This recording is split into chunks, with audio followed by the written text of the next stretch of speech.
And they're wonderful combinations because they know, the military guys, the policemen know the procedure. On screen, the crew of USS Enterprise looked united, exploring space as one team. But off-screen, unity was far harder to find. At the center of it all was William Shatner, whose larger-than-life presence didn't always sit well with his fellow cast members. What began as small disagreements slowly grew into lasting resentment, with actors like George Takei and others openly speaking out years later. Stories emerged, perspectives clashed, and friendships strained. And as more details surfaced, fans realized the tension behind Star Trek. The original series was far more intense than anyone imagined. How failure created Captain Kirk. Long before he was commanding a starship, William Shatner was just a struggling actor trying to find his footing in his hometown of Montreal. His early days were rooted in amateur theater and radio, and the reality of that life was far from glamorous. Money was tight, so tight that surviving on a couple $100s a month was considered normal. He later opened up about that period in his autobiography, Up Till Now, painting a picture of just how lean those years really were. To stretch what little he had, he relied heavily on a cheap fruit salad from a Kresge's lunch counter in Ottawa, sometimes eating it once or twice a day. It was survival mode, plain and simple. That small, repetitive meal became a symbol of how far he was from the success people now associate with his name. Things finally began to shift when he landed a role at the Stratford Shakespeare Festival. That opportunity gave him real exposure and, more importantly, credibility. From there, he gradually transitioned onto the screen, setting the stage for what would become a defining role in television history.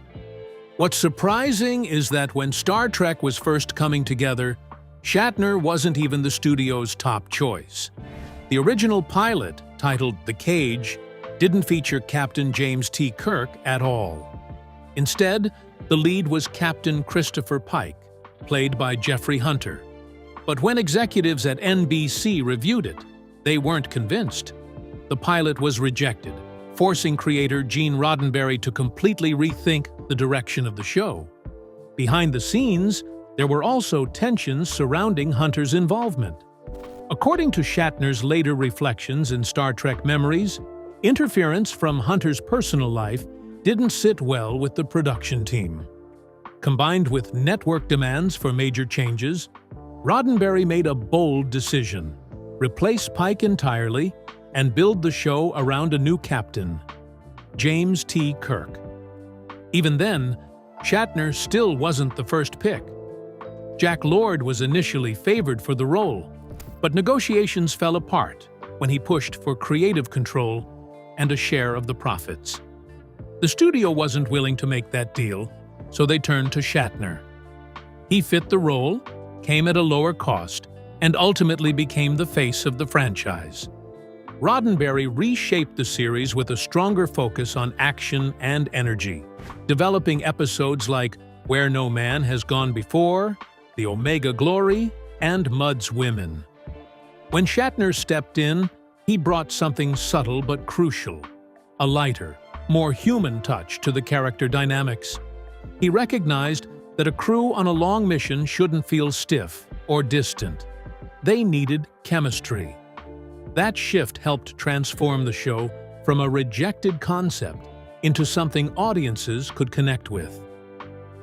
When the second pilot, Where No Man Has Gone Before, aired in 1966, Star Trek finally secured its place on NBC.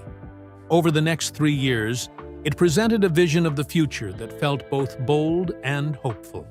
A world beyond war, poverty, and division, where exploration and unity defined humanity's path forward. Part of what made the show stand out was its commitment to diversity.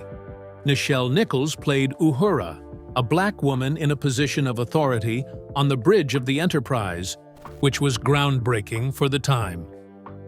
One of the show's most talked about moments came when she and Shatner shared an on-screen kiss.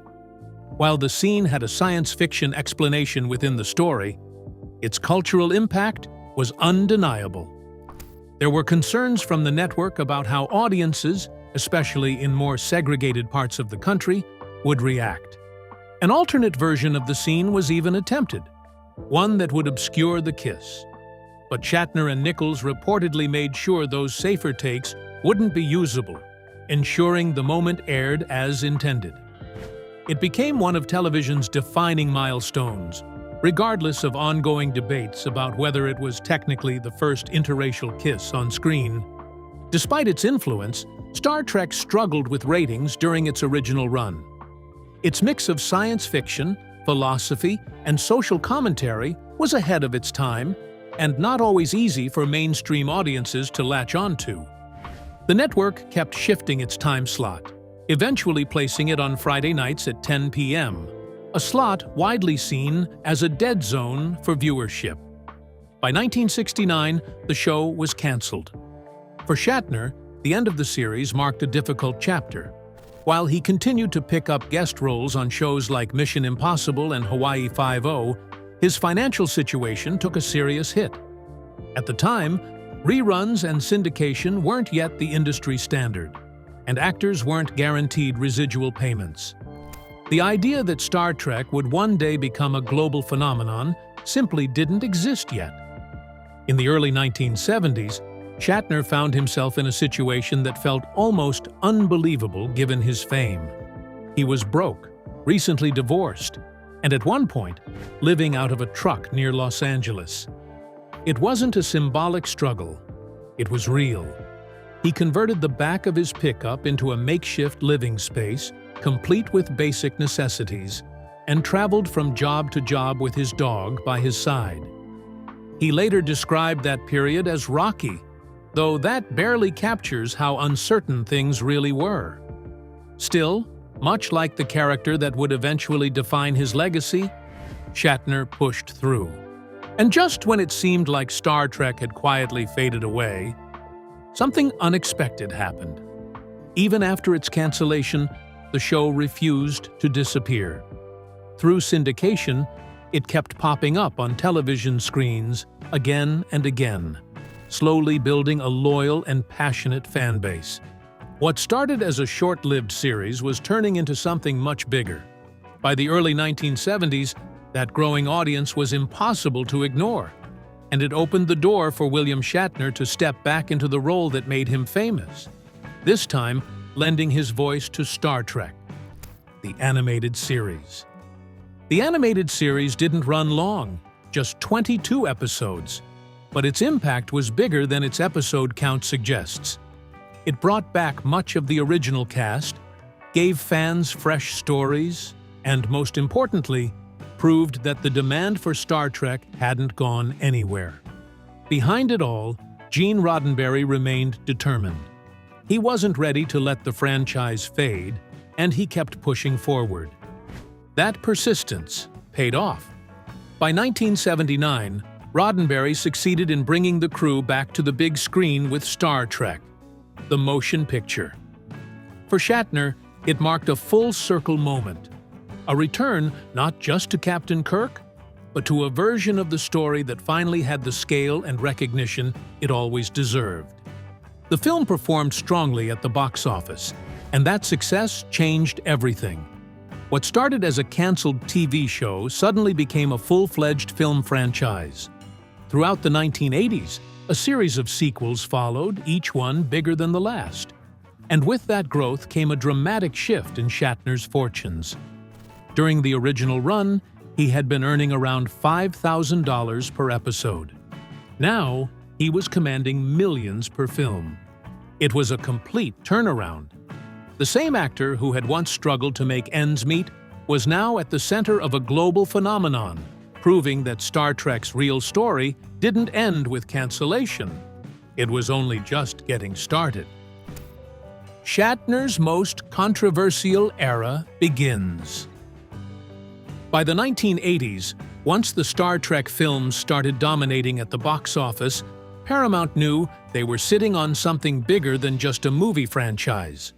This was a universe people still cared about deeply, and the studio began seriously thinking about bringing it back to television.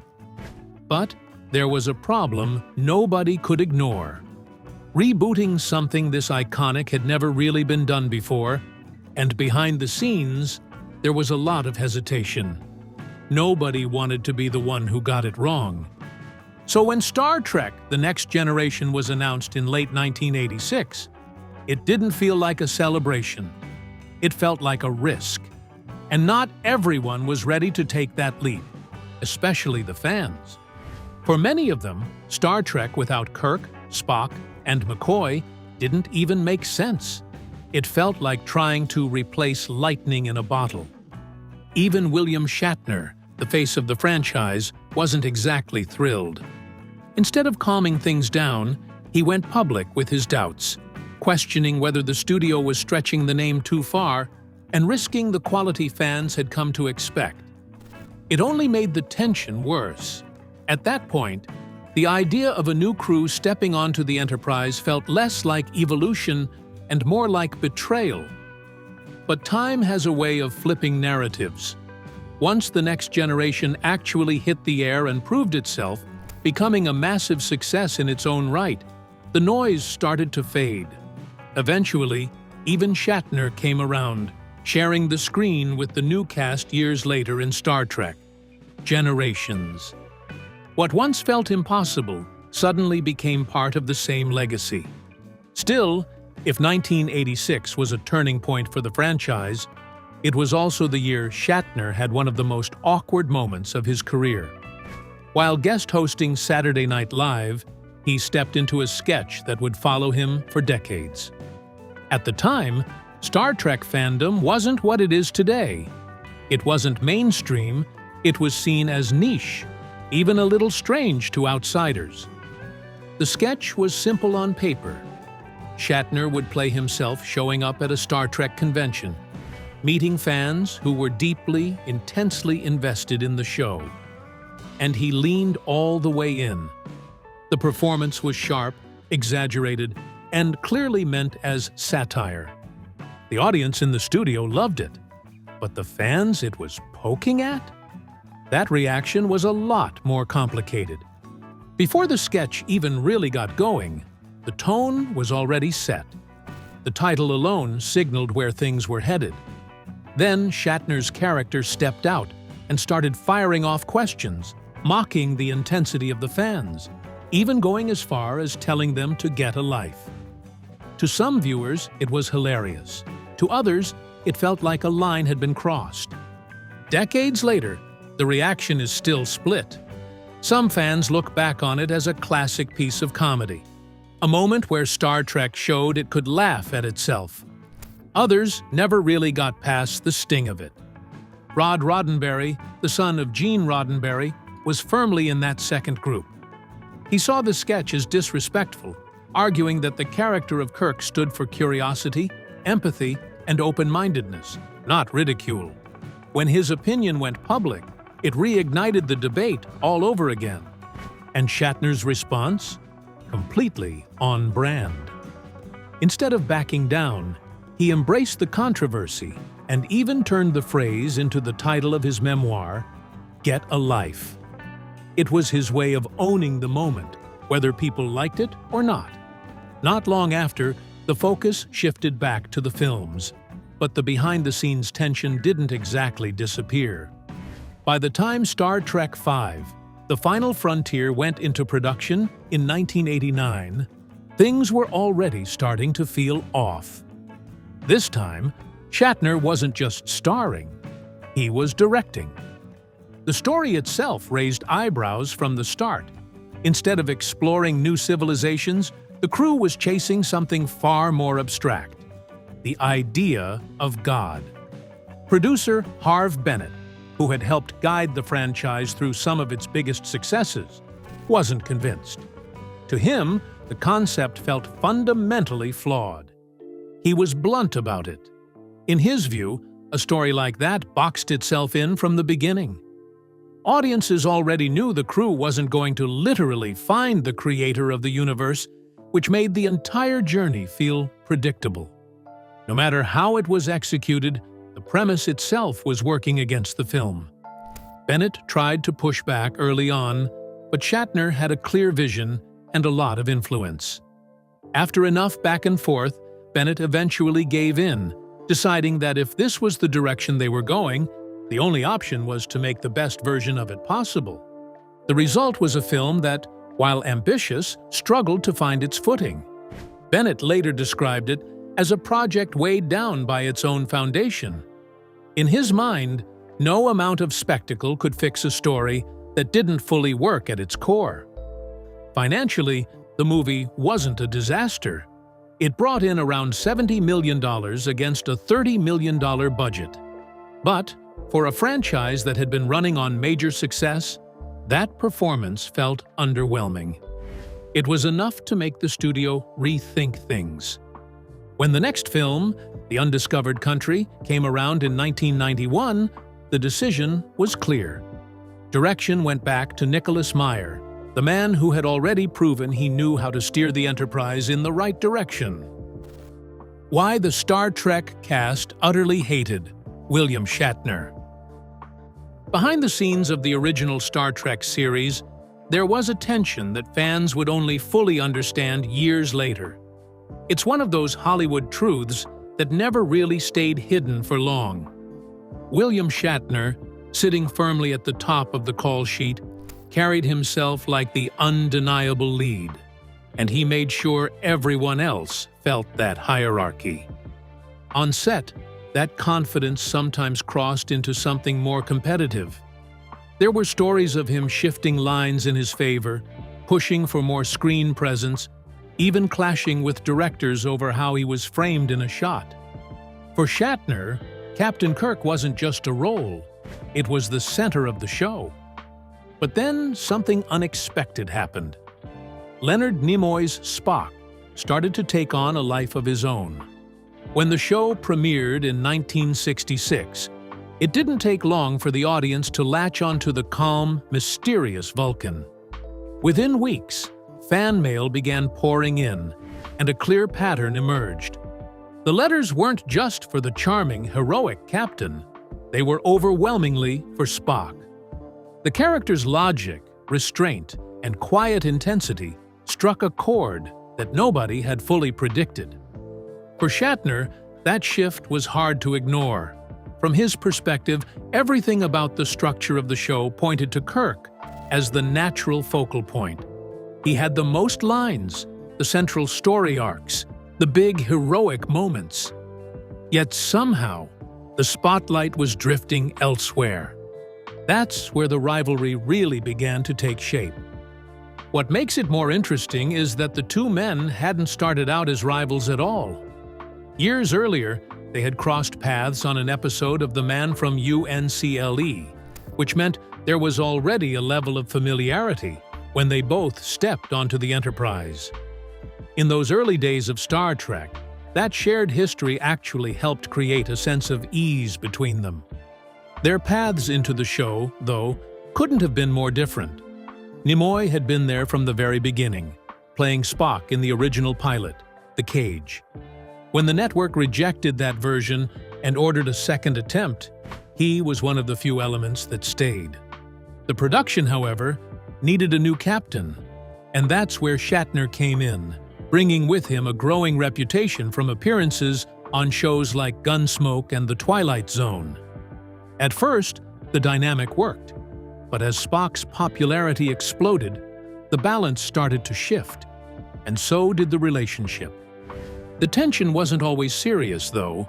There was also a playful, almost mischievous side to it.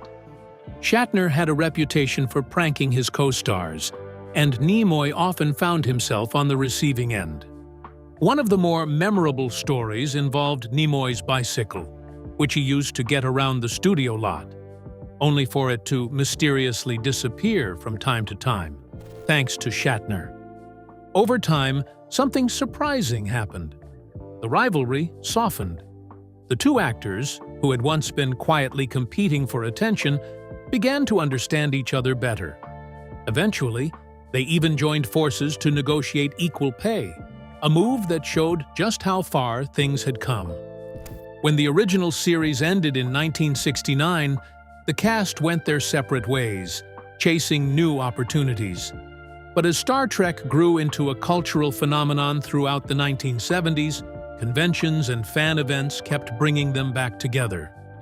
It was during those years, away from the pressures of weekly production, that a genuine friendship finally took root. And it turned out to be a meaningful one. In 1999, when Shatner faced one of the darkest moments of his life, the sudden loss of his wife, Noreen Kidd, Nimoy was there.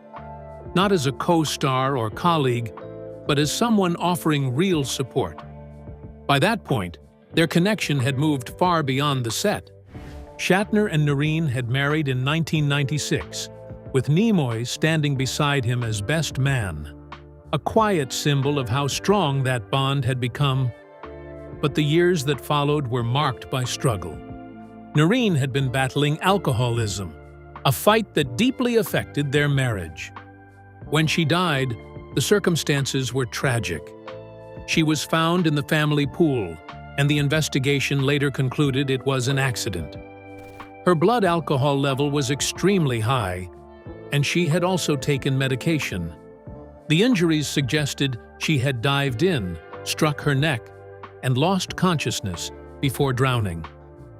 For Shatner, it was a devastating loss, made even more painful by the fact that he had been trying for years to help her through her addiction. He had gone to great lengths, searching the house for hidden bottles, urging her toward treatment, even taking the difficult step of filing for divorce in hopes it might push her to seek help. It wasn't about walking away, it was about trying to save her. The aftermath left him in a place of deep grief. He later poured that pain into his creative work, channeling it into music and writing as a way to process what had happened. Out of that loss also came a sense of purpose, leading him to establish a foundation in her name to support women facing similar struggles. Through it all, Nimoy remained a steady presence. For decades, their relationship existed in a space that was complicated but enduring. They worked together again, appeared at events, and seemed to maintain that hard-earned friendship. But as time went on, something shifted. In the early 2010s, a misunderstanding began to create distance. It centered around a documentary project Shatner was working on, focused on the actors who had played Star Trek captains. He reached out to Nimoy, expecting him to take part. Nimoy declined. From Shatner's point of view, it didn't seem like a serious refusal at first. He believed it might be one of Nimoy's familiar jokes, something that would eventually turn into a yes. But this time, it wasn't a joke. Things escalated when footage of Nimoy was recorded at a convention without his approval. Whether that moment alone caused the final break is hard to say. But after that, communication between them stopped completely. They never spoke again. When Nimoy passed away in 2015, the silence between them remained unresolved. For Shatner, it became something he would carry with him, a lingering question without an answer. What had once been a rivalry, then a friendship, had ended in distance, without the chance to close the chapter properly. But if there was one group that felt the full weight of William Shatner's larger-than-life presence, it was the people standing right beside him on the Enterprise set. For all the confidence he brought to Captain Kirk, that same energy often spilled over into a constant need to stay front and center. And for co-stars like George Takei, James Doohan, Nichelle Nichols, and Walter Koenig, that created a tension that never fully went away. Among them, George Takei stood out as the most outspoken.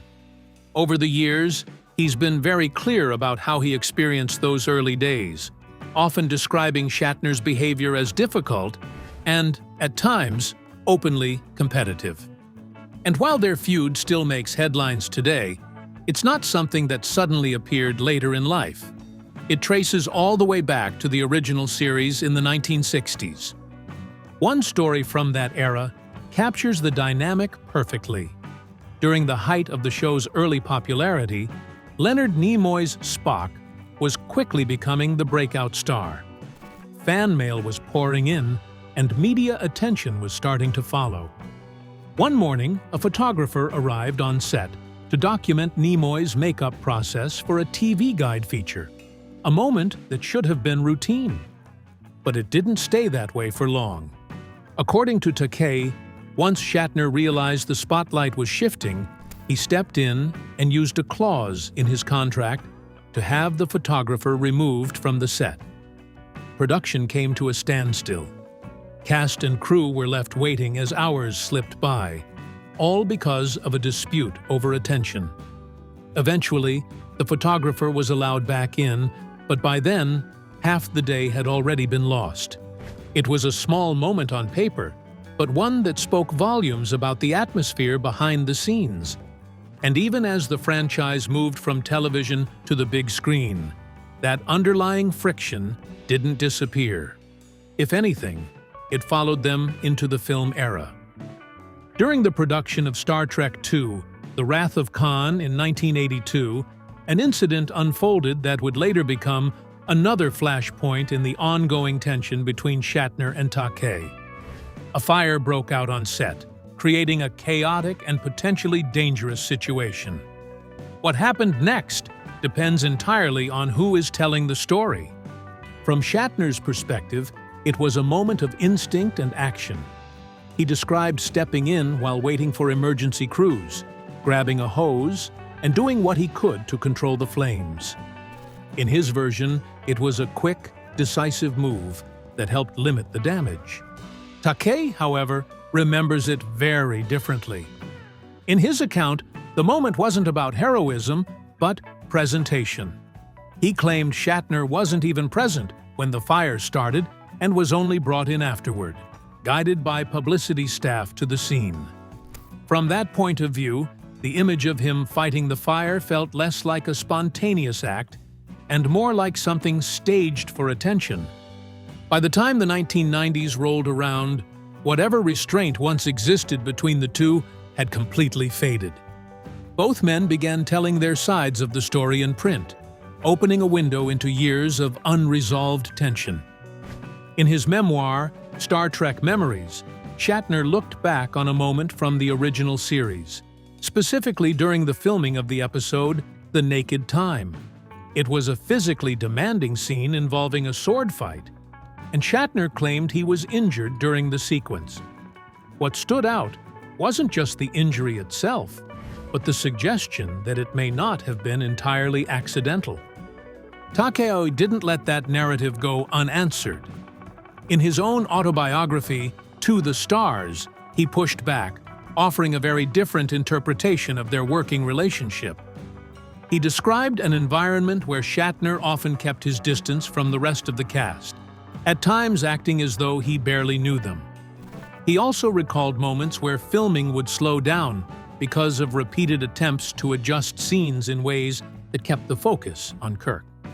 As the calendar flipped into the 2000s, the long-running tension between William Shatner and George Takei didn't fade into the past. If anything, it found new ways to resurface, proving that some Hollywood rivalries don't come with an expiration date. One of the most talked-about moments came in September 2008, when George Takei married his longtime partner, Brad Altman. The ceremony turned into something of a Star Trek reunion, with familiar faces like Nichelle Nichols, Walter Koenig, and Leonard Nimoy all in attendance. But there was one absence that stood out immediately. William Shatner wasn't there.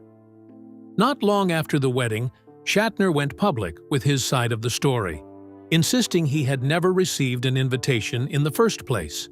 From his perspective, the situation was just another chapter in a decades-long pattern of hostility coming from Takei. Takei, however, told a completely different version. He maintained that an invitation had been sent, and that Shatner simply never responded, adding that this kind of silence was nothing new. With no clear proof either way, the situation turned into yet another unresolved dispute. One more layer added to a feud that already had plenty of history. And that history has proven remarkably durable. Even after more than half a century, the friction between the two hasn't softened much.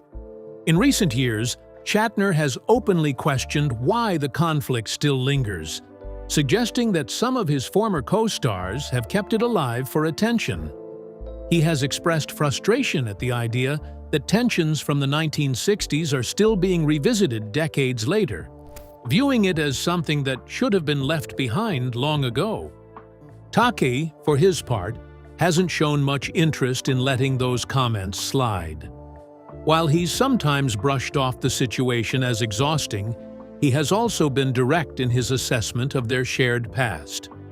Looking back, he has described Shatner as someone deeply focused on himself, always pushing to remain at the center of attention, even when it disrupted the balance of the ensemble. And Takei hasn't been alone in that perspective.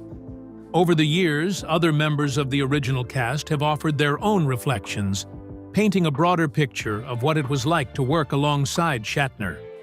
James Doohan, best known as Scotty, once summed up his feelings in a way that stuck with fans for years, separating his admiration for the character of Captain Kirk from his personal frustrations with the man playing him. At the same time, there were moments that hinted at reconciliation. In 2004, during a tribute event honoring Doohan as he battled Alzheimer's disease, there were reports of a more emotional, human side to the story. Shatner and Doohan were said to have shared a quiet moment backstage, exchanging apologies and even posing together with the rest of the cast. It suggested that, at least in private, some of those old wounds had begun to heal. Still, even that moment wasn't without criticism, as Shatner chose not to join the others on stage, a decision that didn't go unnoticed. Walter Koenig offered perhaps the most balanced perspective. He acknowledged that Shatner could be engaging and even enjoyable to be around at times, but also described a clear distance between Shatner and much of the cast. According to Koenig, that separation was consistent, with Shatner tending to keep closer ties only with Leonard Nimoy and DeForest Kelley. In the end, Koenig framed it in a way that captured the nuance of the situation. The issues weren't explosive enough to define everything, but they were present enough to leave a lasting impression. There was never a full sense of closure, just a collection of moments, some tense, some cordial, that together told the story of a cast that made television history while quietly navigating their own complicated relationships behind the scenes.